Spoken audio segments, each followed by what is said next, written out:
Hello everyone, and today we're going to be talking about image homography. So image homography is essentially how we can relate two images that are looking at the same planar surface. So what that looks like is we have a camera here, so you have like this camera 1, and you have camera 2, and they're viewing this same plane that's here.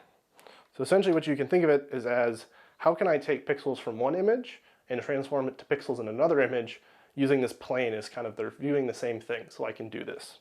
A great example of what that would look like is here. So we have these two pictures of a mountain. We're assuming they're kind of in the same plane because they're so far away. And what we're going to do is we're going to transform the second one into the frame of the first one, and we're going to combine the two images together to create a mosaic. And that's what you see down here at the bottom. And a cool application of homography is what we see here. So what we're going to do is we're going to take this camera, we're going to take one image, which kind of gives us this image plane here.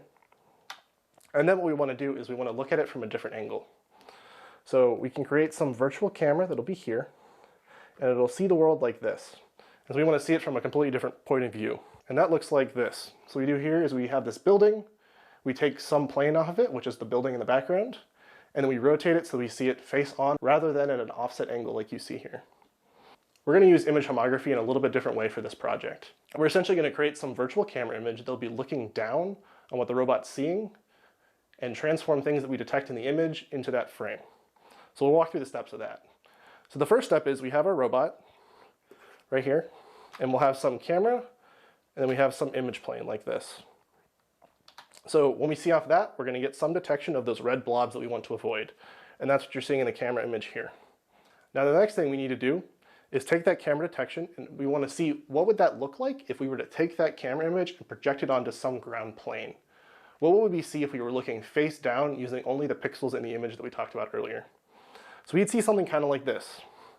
So this red blob is here, and this red blob is here, and you're looking from a top-down perspective, and you have our little robot here. And this is really cool, because this allows us to take an image space detection, project it onto the ground plane, and see what the robot should actually avoid from a top-down perspective. So there are a couple of complications when we seek to do this. So the first thing you'll notice is that we actually can't see everything that we would see from a top-down perspective. So we need to constrain the image plane to be some small representation that we're going to use as a map. So that's what you can see here. So we have some distance here, and this is essentially how far out that I can see the ground, and that's what you're going to see here. So this represents essentially what you would see in the actual top-down view based on the pixels that you can see in this image. So we can't see everything that's in here, but we can see everything that's in this section. Through this transformation, we'll be able to represent the world as a map, where each pixel represents some location in the 2D space. Here's a much better graphic of what that looks like. So as you can see here, so we have some camera, which is here, and looking from that camera, what you'll see is this image. Okay? So what we want to do is we want to take this small section of that image, and we want to project it into the 3D space here. So what would I be seeing in that location, given that what I'm seeing in the image? And then using that, essentially what we can see is some top-down perspective where this green box that we showed here, which also comes from this image location here, you can look at it like a map and you can see where the road is ahead of you. This is how our robot will navigate. So the actual math to do this is a little bit complicated, so we're just going to go over kind of the block diagram of what you're going to be doing. What are the different components and how do you combine them together? So this is the actual equation to do homography between two arbitrary cameras that have some rotation. And don't worry too much about this equation because we're going to go through it step by step. So the first component of this equation is going to be this rotation matrix R, and this is going to be a rotation from the optical image frame to the ground plane. So this will be given to you in your exercise. So this rotation matrix R sub V is the rotation matrix from the plane to this virtual camera. The next component we have is going to be the translation vector from that plane to our virtual camera. You'll have some offset in the height here, and since your robot will want to be centered here, what you'll have is some offset as well here.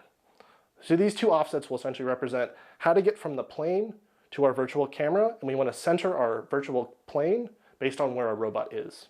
The next section is the translation vector of our robot to the plane. So this is essentially going to be going from this image plane to the ground plane, and what is the actual height. The final component of this H matrix is going to be this N transpose and this D. So the N is going to represent the normal direction of the plane, and essentially that just defines a plane within 3D space. So for us, it'll just be a plane facing directly up, because we're wanting to see it from the top down.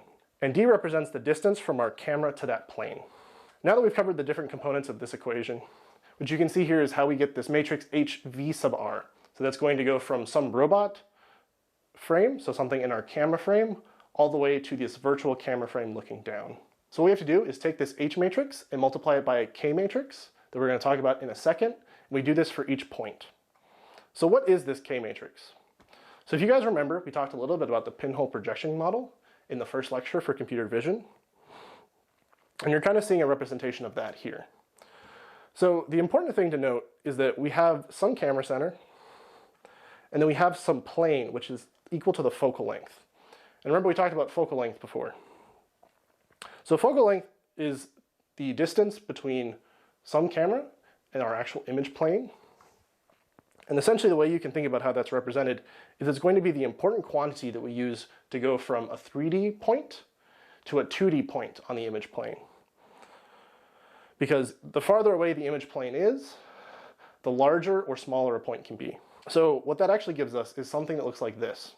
So you have a triangle, you have your focal length here, which goes to your image plane, and then you're going to have some relationship between your focal length, the distance to the object, which is represented by z, and then the height of the object, y. So what that really means is that we have some object over here, which is going to have some height y, and then some distance away from the actual camera, z. So what we're going to do is we're going to take our focal length, which will represent our image frame. So this is our focal length.